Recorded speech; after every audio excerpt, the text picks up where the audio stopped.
Вы знаете, что о любви написано огромное количество книг, рассказов, стихов, снято фильмов и так далее. Но даже при наличии такого большого количества информации нет до сих пор четкого понимания, что же такое любовь. Странно ведь это. Вам не странно? А мне очень.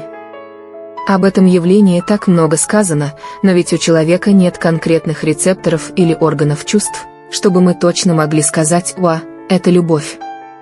И эта любовь имеет такие параметры.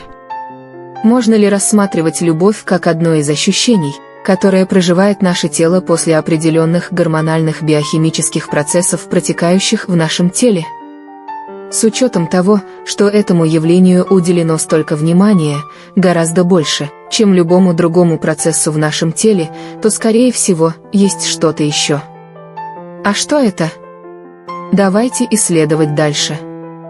С любовью связано слово «любить».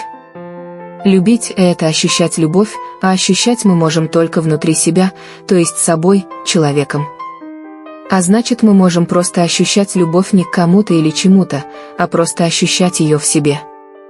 Хорошо, но чаще всего подлюбить воспринимают как процесс, связанный с желаниями, хотеть добра человеку, хотеть заботиться о нем, хотеть обладать им и так далее. Также часто под словом «любить» воспринимают слово «нравится». Пример: «Мне нравится пить кофе» равно «я люблю кофе». Но если я люблю человека, это ведь не значит, что я люблю его кушать. И тогда значение слова «любить» зависит от объекта, к чему направлено это слово, и оно не связано с любовью как таковой. Так что же тогда любовь? Этот термин слишком сильно используется в обществе. Допустим, у человека есть абстрактная чувствительность, и мы можем ощущать некое что-то, что вызывает у нас определенное состояние возвышения, которое люди называют любовью. Уже ближе. Тогда давайте попробуем исследовать, в каких ситуациях люди испытывают такие состояния возвышения или необычные состояния. Мне известны 3 сценария, при которых человек может ощущать что-то подобное. 1. Взаимодействие мужчины и женщины. 2. Искреннее взаимодействие друзей. 3. Происходит просто так, просто происходит с человеком без видимых причин. Что же общего в этом? На первый взгляд ничего. Но это не совсем так. Если у первых 2 это некое взаимодействие, то с 3-м пунктом все сложнее. Но у меня есть ответ. И это достаточно естественный ответ. В каждом из этих случаев человек, который стал ощущать любовь, он открывался. Мужчина или женщина, впуская в свою жизнь другого человека, открывается ему. Это словно заложено природой так. В дружеских отношениях происходит то же самое. И с каждым человеком в нашем мире происходят такие открытия, они спонтанные, их происходит несколько раз в жизни, кто-то их замечает и развивает, кто-то отмахивается и продолжает страдать. Так вот, происходит некое открытие друг другу, и в то же самое время происходит открытие себя для жизни. И если это открытие происходит у каждого человека отдельно, в разных ситуациях, значит это доступно каждому. И в момент этого открытия человек начинает ощущать любовь. Если это происходит в отношении между мужчиной и женщиной, это называется влюбленностью в другого человека, или просто говорят, этот человек влюбился, и это видно невооруженным взглядом. Это крайне приятное ощущение, из-за которого многие люди теряют голову. Если это происходит в дружеской обстановке, то это просто, как такое приятное ощущение возвышения, которое не имеет определенного названия. И отсюда вполне могут появляться нетрадиционные взаимоотношения, так как люди не понимают, что на самом деле происходит. Если это происходит просто так, то это называется влюбиться в жизнь. Вы, наверное, слышали истории, как люди просто начинали плакать от красоты этого мира или просто описывать все в восторженных тонах без видимых для этого причин, независимо от того, где они и что вокруг происходит. С каждым, с кем общался, описывал, что у него были такие моменты в жизни. Но, как только мы хотим сделать нашего партнера, в которого мы влюбились, другим, изменить его, сделать его удобным нам, и он делает то же самое, и это состояние влюбленности проходит. Почему? Потому что каждый из участников закрывается от другого из-за этих действий, и это состояние заканчивается.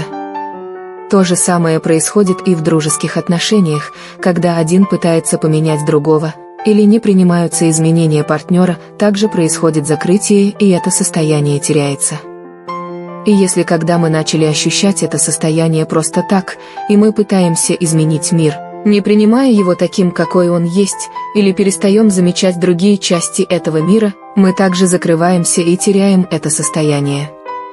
Так вот и получается, что любовь – это ощущение, получаемое от самой жизни, Бога, Абсолюта, Вселенной, Источника или другое подходящее для вас слово. А влюбленность – это лишь слово, которое описывает момент, который происходит в отношениях между женщиной и мужчиной, во время которого участники начинают ощущать любовь. То есть, отношения любовные и дружеские выступили в виде катализатора ощущения любви. Хорошо, а что же тогда выступает катализатором в третьем случае?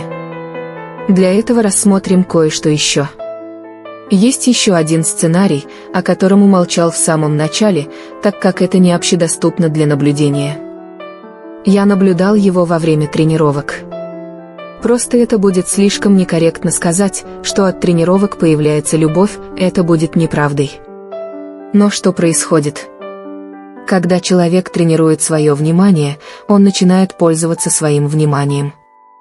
Чем больше мы пользуемся вниманием, тем проще это делать. И чем дольше мы пользуемся вниманием, то ярче начинают быть эффекты, связанные с этим. И по моим наблюдениям, в тот момент, когда мы пользуемся своим вниманием, а для этого понимаем ежесекундно, где оно прямо сейчас, мы начинаем ощущать это же состояние влюбленности, это ощущение любви, которое не имеет объекта привязки. Это словно когда я живу полноценно, пользуясь своим вниманием, я открываюсь, и в это время начинаю ощущать любовь. Словно награда от жизни, если что-то делаю правильно. А значит, я могу сделать вывод, что любовь, она у каждого человека своя личная. Это как ощущать бесконечность.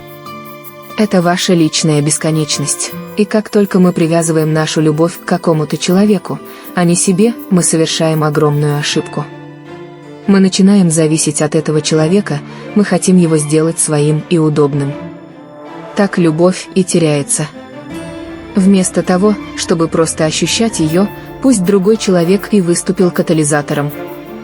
И что же тогда надо делать с любовью? Просто проживать ее и все, а значит направлять частично свое внимание в нее и наслаждаться. Разные люди, вещи или события могут быть катализатором, чтобы мы открывались и начали ощущать любовь. Каждый человек имеет свое ощущение любви, и оно уникально. Чтобы не потерять это состояние любви в себе, надо убрать идею делиться им, убрать мысли об этом. Иначе взращивается гордыня, и мы теряем это состояние, да даже от того, что я кому-то дарю свою любовь, происходит потеря этого состояния. Более подробно это спорное выражение разбираем в 20-м упражнении в приложении. А значит, получается, что когда человек ощущает влюбленность, он ощущает любовь. Да, именно так.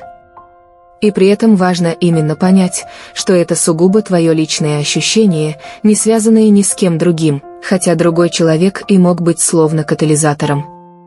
То есть, любовь при этом не ограничивается влюбленностью, это гораздо более обширный термин. Но влюбленность – это простой способ познать любовь. Такой простой подарок, который есть у каждого. Почти что каждый человек проживал любовь, как влюбленность.